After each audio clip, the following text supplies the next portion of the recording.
They told me they were drowning in debt.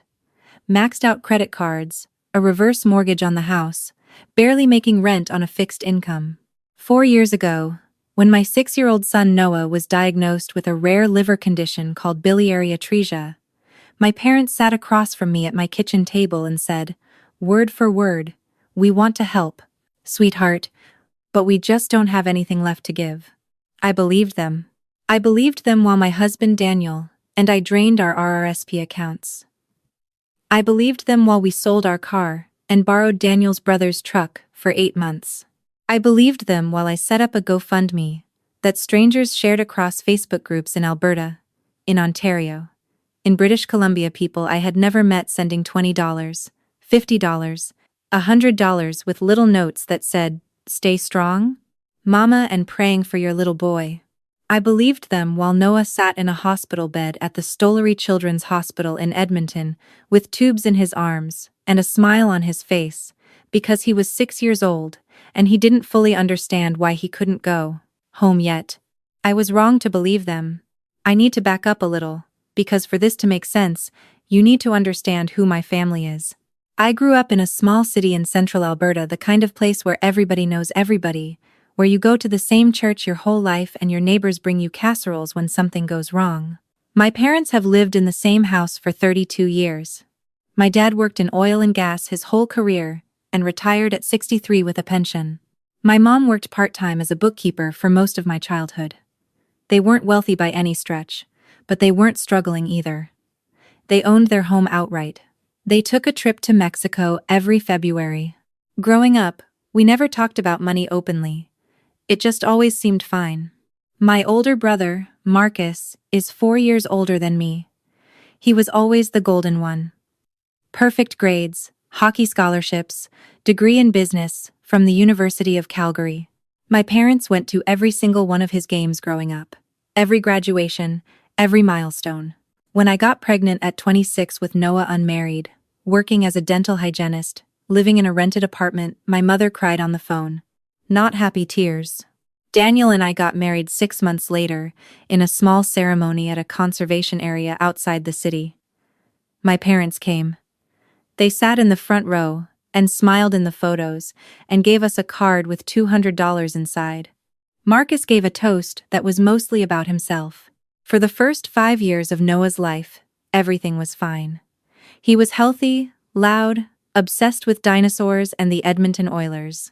And then one morning he woke up with jaundice and a swollen belly, and we took him to the pediatrician, thinking it was nothing, and 14 days later, we were sitting in a specialist's office, being told that Noah had a progressive liver disease that, without a transplant, would be life-threatening within 2 to 3 years.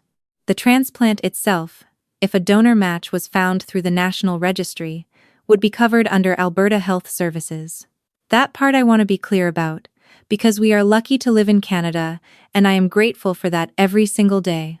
What was not covered, what nobody tells you about until you are sitting there in the intake office with a social worker, is everything around the transplant. The extended medications post-surgery that aren't fully covered under the provincial formulary. The private room fees during the extended recovery. The travel and accommodation costs if Noah had to be transferred to Toronto or Vancouver for specialized surgery, which was a real possibility. The lost income from both Daniel and me taking leave. The home modifications we'd need for his recovery. The nutritional supplements. The medical equipment for home monitoring. The social worker gave us a printed sheet.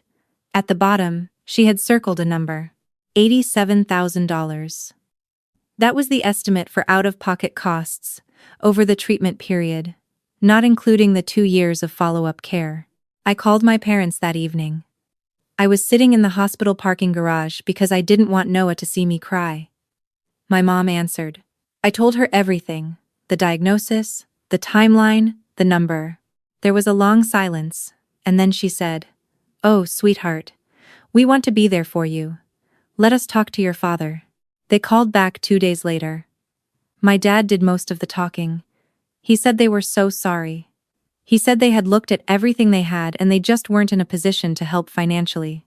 He used the phrase fixed income 3 times. He said they had credit card debt they'd been managing, that the reverse mortgage had left them with very little equity, that they'd had some unexpected expenses that year. He said, "We'll be there for you in every other way, you know that." They were not there for us in every other way either. My mother came to visit Noah in the hospital 4 times in 8 months. My father came twice. Marcus came once, stayed for 40 minutes, and spent most of it on his phone in the hallway. Meanwhile, the GoFundMe grew. Daniel's coworkers organized a fundraiser at their warehouse. My dental office held a bake sale. A local radio station in our city mentioned Noah's story, and we had donations come in from across the province. People were extraordinarily kind. I will never stop being grateful for the strangers who showed up for my son when his own family didn't. In the end, the fundraising and the money we scraped together covered most of what we needed. Noah got his transplant 14 months after his diagnosis. His donor was a 9-year-old boy from Saskatchewan who passed away in an accident. And somewhere in that province there is a family who gave the most generous gift a human being can give, and I think about them every single day. Noah's surgery was long and terrifying, and Daniel and I sat in that waiting room for 11 hours, and at some point, I went into the bathroom and just screamed into a paper towel, because I had nowhere else to put it. But Noah made it. He is 10 years old now. He plays soccer. He still loves dinosaurs. His scar is long and pink, and he calls it his dragon mark, and he shows it to every kid at school like it's a trophy. I spent the first 2 years after his recovery just trying to get our lives back together. We had depleted almost everything. We were rebuilding our savings from zero. I didn't have the energy to be angry at my parents. I was just exhausted and quietly grateful that we had survived. And then, about 8 months ago, my cousin Diane called me. Diane is the family gossip in the warmest possible way. She doesn't mean harm, she just cannot hold information. She called me to chat, and somewhere in the middle of talking about her own kids, she mentioned, very casually, that she had been to see Marcus's new house. I said, "Marcus bought a house?" She said, "Oh, didn't you know? He and Courtney moved in last spring. It's gorgeous 4 bedrooms, out in Sherwood Park. Your parents helped them with the down payment." I went very still. I asked her to repeat what she had said. She did. She added that my parents had apparently given Marcus and his wife Courtney a substantial gift toward the down payment, and that the whole family had gone to a housewarming in June, that, I realized, I had not been invited to. After I got off the phone with Diane, I sat at my kitchen table for a very long time. I want to be precise about the timeline, because this is the part that still takes my breath away. Noah's diagnosis came in the fall. We went to my parents in November, and they told us they had nothing to give. The GoFundMe ran through that winter, and the following spring. Noah's transplant was in the following January. Marcus and Courtney. According to the property records, I looked up online, which are publicly available in Alberta, purchased their home in Sherwood Park 14 months after my parents told me they had no money. The assessed value was $680,000. Based on what Diane told me, and what I later confirmed through a conversation I'll get to in a moment, my parents gifted Marcus and Courtney the full down payment, $230,000. While my 6-year-old was on a transplant waitlist, and I was refreshing a GoFundMe page at 2 in the morning, my parents had $230,000 sitting somewhere, and they chose to give it to my brother, so he and his wife could buy a house in the suburbs with a double garage. I didn't call my parents right away. I needed time to think, and I needed to be sure. I called Diane back and asked her more questions. I talked to an aunt on my mother's side who confirmed she had heard about the down payment gift, had actually thought it was wonderful at the time. I spent 3 evenings going through everything I could find: the property registry, old text messages from my parents, during Noah's illness where they had repeated the story about being broke, a voicemail my dad had left me, that I had saved for reasons I can't explain, where he said, very clearly, "We've got nothing to spare right now. You know we'd do anything if we could." When I finally called my parents, I had all of it in front of me. My mom answered. I asked if Marcus had gotten help from them for his down payment. There was a pause, not a confused pause, a caught pause, and she said, "We helped a little bit, yes." I asked her how much. She said it was a private family matter. I told her I knew the number. I told her I had looked up the property records. I told her that the timeline put their gift to Marcus directly inside the window when they had told me, to my face, that they had nothing. She started crying. That used to work on me. It didn't this time. My dad got on the phone. He tried the version where he explained that Marcus and Courtney had been in a particular situation with the housing market, that it was a loan, not a gift, though he could not tell me the repayment terms when I asked that they had wanted to help me too, but had felt my situation was being covered by the GoFundMe. He said, "You had community support. Marcus didn't have that." I said, "Noah almost died." He didn't have an answer for that. I want to be honest about what happened inside me during that conversation. I had expected to feel rage, and I did feel rage, but underneath it was something worse.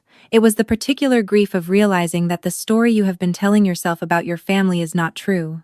I had told myself for 4 years that my parents were limited, not malicious, that they would have helped if they could. That the fact that they barely showed up during Noah's illness was about their own fear and discomfort, not about preference. Finding out about the money didn't just make me angry. It rearranged everything. I ended the call. I told them I needed time, and I would reach out when I was ready. I blocked their numbers for 3 months. Not permanently, just because I needed to breathe. Daniel was quietly furious in the way that Daniel is furious about everything steady and calm on the surface, and very clear-eyed underneath. He said, "Whatever you decide to do, I'm with you. But you don't owe them anything."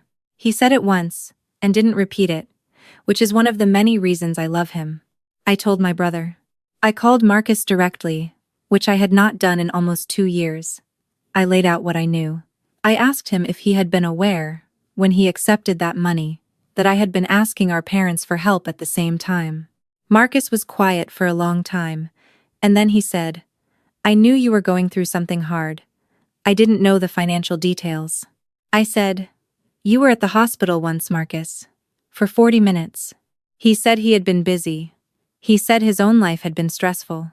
He said he was sorry about Noah, he really was, but that his financial situation with Courtney had been genuinely difficult, and the housing market in Edmonton had been brutal, and he had needed that help."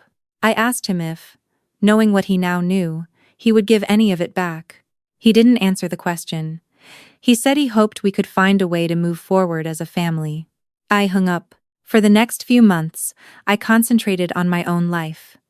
Noah was doing beautifully. Daniel got a promotion. I picked up extra shifts.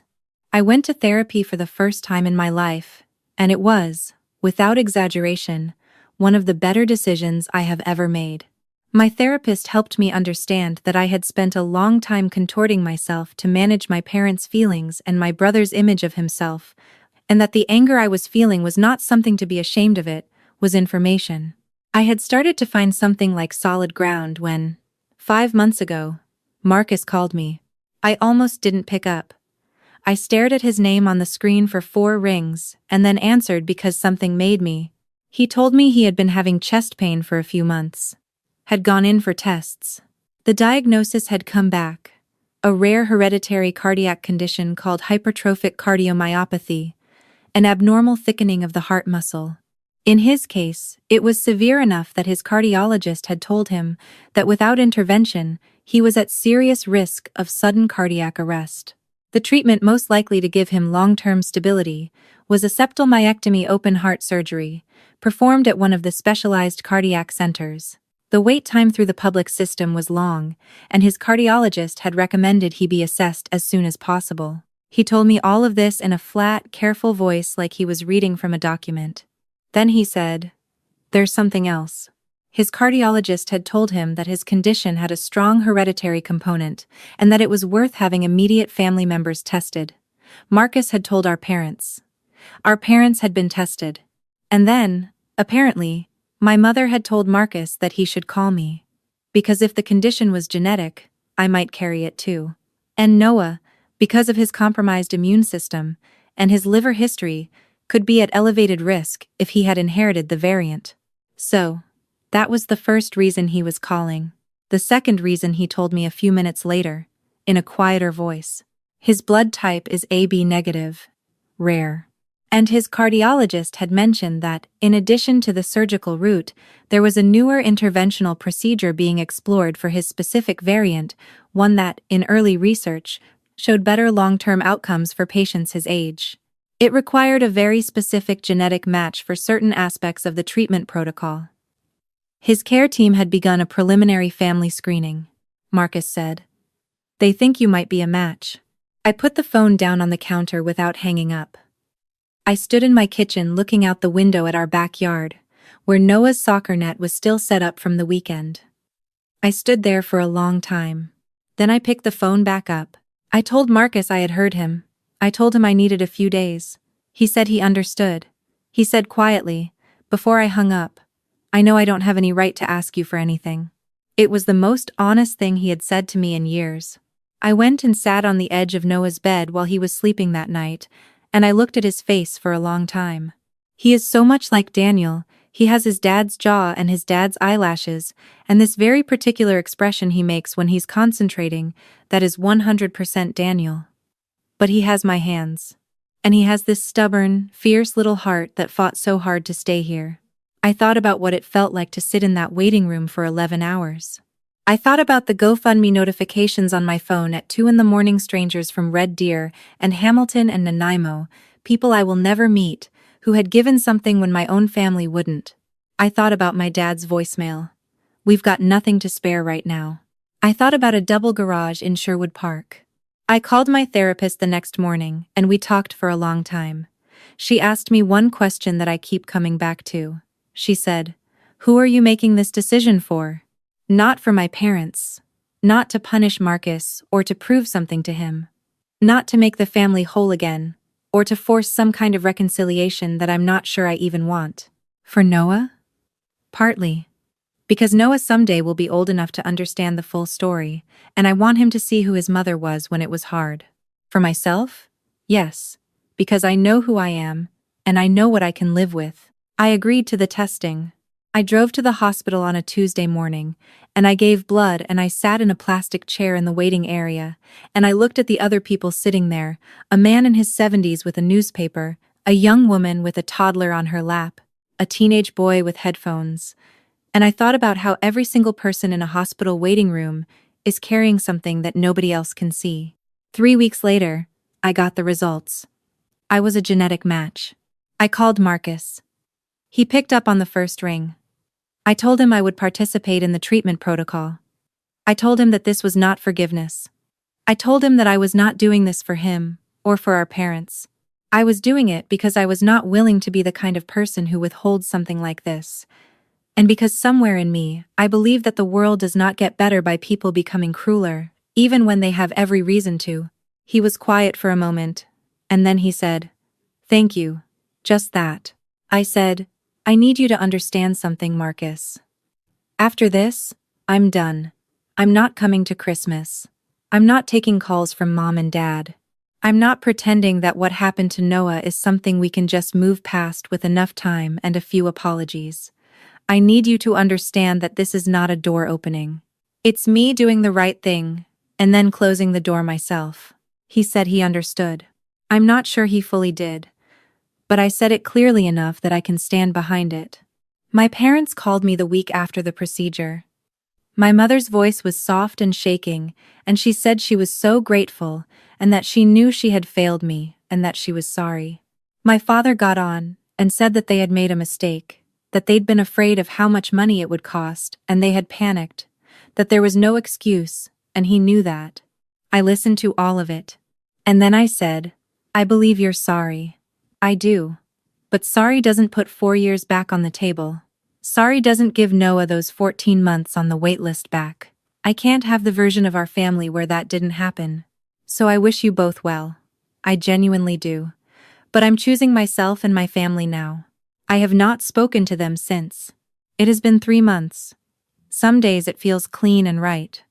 Some days I grieve at not what they did, but what they could have been, what I wanted them to be.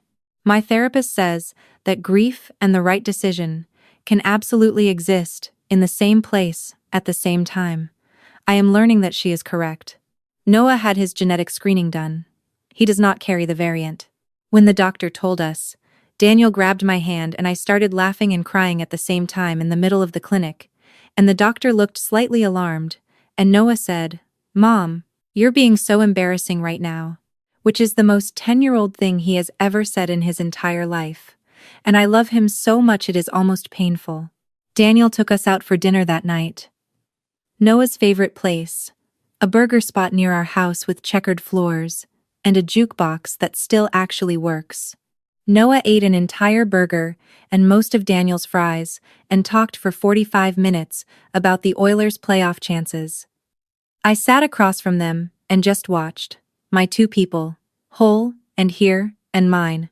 On the way home, Noah fell asleep in the back seat, and Daniel reached over and held my hand on the gearshift and didn't say anything. He didn't need to. I know there are people who will hear this story and say I should have refused. I understand that. I know there are people who will say I should have forgiven. I understand that too. But this is what I know. I made the decision that let me look at my son and know that I chose to be someone he can be proud of, regardless of what anyone else chose to be for me. My parents had $230,000, and they told me they had nothing while my child was fighting to stay alive. I had nothing, and I gave anyway. That difference matters to me. That difference is, in the end, the whole story.